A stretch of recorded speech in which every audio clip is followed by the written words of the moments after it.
Hi again, guys. So you've had a couple of videos from us now about things to do and concepts to consider, and we haven't actually got on to actually how to do stuff yet, but I'm coming on to that very shortly for you. But I just want to get this psychology right. I just want to get your mindset right for you. Many of you now may not have even started doing stuff because you may be thinking, well, I can't see the output.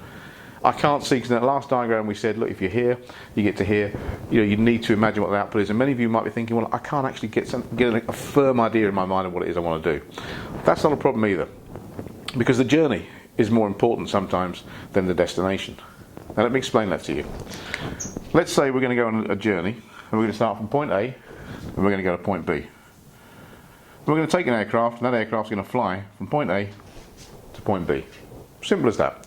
Those of you go on holiday do this all the time. Question for you. What percentage of time is that aircraft off course? In other words, not on course. Well, if you don't know, the answer is 95%. 95% of the time the aircraft is not on course. Now you might think that's bizarre, you might think that's odd, but it's actually a fact. The minute that aircraft takes off, wind direction, wind speed, loads of variable factors, things we can't control, come into play. And that takes the aircraft off course. Now what the pilots, so the aircrew, can control is the direction of the plane. So they make adjustments. They bring that aircraft back on course. Then of course the aircraft uses fuel, so the weight changes, there's different temperatures, there's different things that go on in the atmosphere, and that might take the aircraft off course. They may overcompensate for that. And then bring it back on course. And this happens all the way along that route. But they still end up at their destination at the exact time they need to get there to land within their landing slot, because they make these adjustments all the time. They don't take their eye off the ball. As a human race, we are so good at doing this that we can send probes way off into deep space to land on planets that we can't even see, because we can do the maths and we can actually make adjustments as we go along. Well, that's great, but let's say along that route something changes. So you're starting a marketing program, you're starting to learn stuff. Let's say you get to this point here, let's call it point C. Let's say your goal is to make 30 grand, 40 grand, 50 grand, 100 grand a year extra on top of what you're already making. But you get to point C and you think, hang on, I want to do something different. That might take you off in a different direction to a different point. We'll call it point D. And that might take you off to point E, to point F, to point G, and so on. So your final destination, if you like, this one here, is so far removed from there that wasn't where you intended to end up. That wasn't where you intended to go. That doesn't matter, because you'll have learned stuff on the way. When I was 16 years old, I joined the Royal Navy. I wanted to be in the forces. I joined the Navy. I signed up for 22 years. I loved it. 16, 40, 22, I'd have left with a full pension. I got to a point here where my whole life changed. Something I hadn't planned for. And because of certain circumstances within the Navy, I decided to resign my commission and I left. Now I had no idea what I was going to do. I ended up selling insurance door to door. I ended up selling computers. I was very successful at that, but that was more luck than by design. I then lost a load of money. Ended up £80,000 in debt. That was quite frightening for me, but I learned an awful lot from that one. And eventually, through a number of stages, I'm at this point now.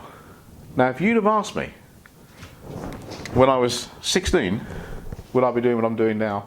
I could never have envisaged it, because I wouldn't have gone through this process of learning. So I couldn't have envisioned anything like this.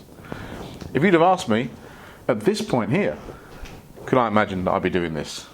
The answer would still have been no.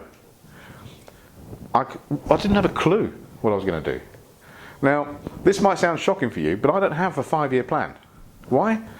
Life's too precious. I could be dead tomorrow. Now, I don't mean that to sound fatalistic to you, but I need to do stuff day in, day out. I keep moving towards what I want to achieve. And I have some simple principles which I'm going to tell you about, which I'm going to share with you as this course unfolds. And I said, I suggest you may even want to do similar things. But I'm here now. And I'm happy there. But you know what? If this changes, I'll go somewhere else. What I'm saying to you is this. If you haven't got a clue yet as to what it is you think you might achieve with this one, it doesn't matter. Go through the process. Start this. Go through it. Learn from everything you do. You cannot fail if you learn something. And as I said to you in one of the other videos, do not be scared of failure. The whole human race is a process of trial and error. That's why we've evolved to be what we are. There was no magic plan. We turned into this over time. Trial and error. Now, I don't mean to offend any of you people out there who are creationists, but even with creation, we've moved on.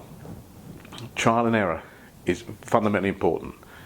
And by the way, let me tell you something else. Most of the stuff that you take for granted now, like post-it notes, they were an accident. They weren't intended. The printing press, found by accident. These things happened because people were on a journey and an idea popped in their head. Now that's the most important thing, an idea. So as you go through this marketing process, you'll get ideas. I suggest you write them down.